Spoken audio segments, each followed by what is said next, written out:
ఓం నమో నారాయణాయ. శ్రీ సమర్థ సద్గురు సాయినాథుని వచనామృతములు.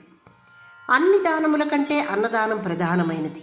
ఆ భగవంతుడే ఆహారము మరియు శక్తిగా దిగివచ్చాడని గుర్తించుకోవాలి.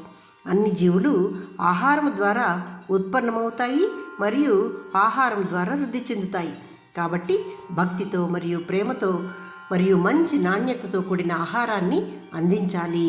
బలహీనులకు, కుంటివారికి మరియు రోగులకు మొదట ఆహారాన్ని ఇవ్వాలట. తరువాత స్నేహితులు మరియు బంధువులకు ఆహారాన్ని ఇవ్వాలి. ఆతిథ్యం ఇచ్చువాడు అంటే ఎవరైతే మంచి సేవలకు ముందుగా నిలిచి ఈ సేవా కార్యక్రమాలను ముందుకు నడిపించునో వారు చివరిగా ఆహారం తీసుకోవాలి అంటున్నారు బాబా. ఇక్కడ 142వ సూత్రము.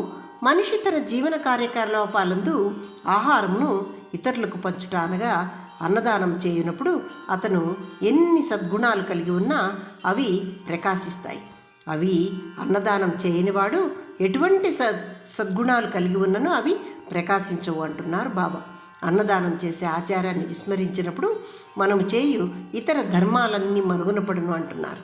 అన్నదానం లేని కార్యక్రమాలు చంద్రుడు లేని రాత్రి వంటివి, పతకము లేని హారం వంటివి, తామర లేని సరస్సు వంటివి, నీరు లేని రాజభవనం వంటివి, గాత్రం లేని గాయకుడు వంటివి మరియు రుచి లేని ఆహార పదార్థములు లాంటివి అన్నదానం లేని సత్కార్యాలు అంటున్నారు బాబా. ఇలాంటి అన్నదాన కార్యక్రమాలు చేసి సద్గుణములతో తేజోవంతులుగా వర్ధిల్లుము అంటున్నారు బాబా. ఇక్కడ అజ్ఞానులు జ్ఞానాన్ని పొందాలని ఆలోచిస్తూ ఉంటారు. తనదైన స్వీయశైలి కలిగిన ఉపాధ్యాయుడు కూడా జ్ఞానాన్ని పంచాలని ఆలోచిస్తూ ఉంటాడు. జ్ఞానము అంటే ఒక స్వయంగా వారిలో ఉండేది. దీన్ని పంచాల్సిన మరియు పరిచయం చేయాల్సిన అవసరం లేదు. జ్ఞానం పొందుటకు కావలసిందల్లా మొదట మనలో ఉన్న అజ్ఞానాన్ని తొలగించుకోవడము మరియు భ్రమలను తొలగించుకోవడం.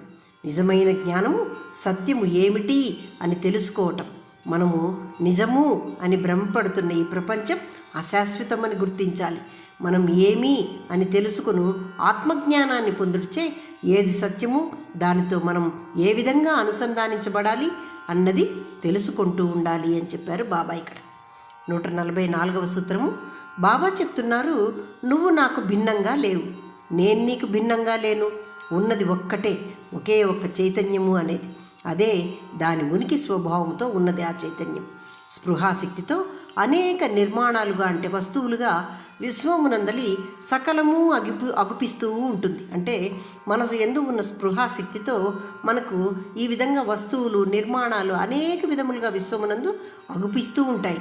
ఈ స్పృహ మన యందు మితిలో ఉండి మనము ఉండాలి. మనలో అనేకములకు భ్రాంతిని ఇది కలిగిస్తూ ఉంటుంది. ఈమెయే మాయాశక్తి. ఈ భ్రాంతిని కలిగించు అమ్మే భ్రాంతిమయి. ఈమెయే ద్వారకామయి, గుమ్మం వద్ద ఉన్న తల్లి. ఈ ద్వారకామయి గుమ్మం వద్ద ఈ భ్రాంతి మాయాశక్తి ఉన్నది. మన లోపల బయట మనకు వేరువేరుగా అగుపింపజేస్తూ ఉన్నది. కానీ నిజంగా లోపల వెలుపల అని ఏమీ లేదు. ద్వారకామాయి లోపలికి ప్రవేశించి భ్రమను తొలగించుకో అంటున్నారు బాబా. అనగా మనకు మాయాస్వరూపిణి యొక్క చైతన్య శక్తితో అనేక రకాలుగా ఈ విశ్వాన్ని మనము మన అంతరంగాన వేరువేరుగా మన స్పృహ దర్శింపజేస్తూ ఉంటుంది. ఈ ప్రపంచాన్ని వేరువేరుగా రకరకాలుగా అనేక వర్ణాలతో అనేక వస్తువులతో మనకు మన స్పృహ దర్శింపజేస్తూ ఉంటుంది. కానీ నిజంగా నువ్వు జ్ఞానాన్ని పొంది పరిమితి లేని ఆత్మజ్ఞాన స్పృహతో దీన్ని దర్శించుంటూ అంటే అపరిమితమైన ఆత్మజ్ఞానంతో దీన్ని చూస్తే నువ్వు నేను వేరు కాదు అని తెలియను.